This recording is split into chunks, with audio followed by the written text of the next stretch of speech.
ఆయన తన ప్రజలకు విమోచన కలుగజేయువాడు తన నిబంధన ఆయన నిత్యముగా ఉండా నిర్ణయించువాడు.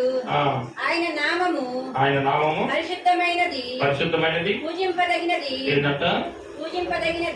చెప్పు. ఆయన నామము పరిశుద్ధమైనది పూజింపదగినది. ఆయన నామం ఎలాంటిదంట? పరిశుద్ధమైనది పూజింపదగినది.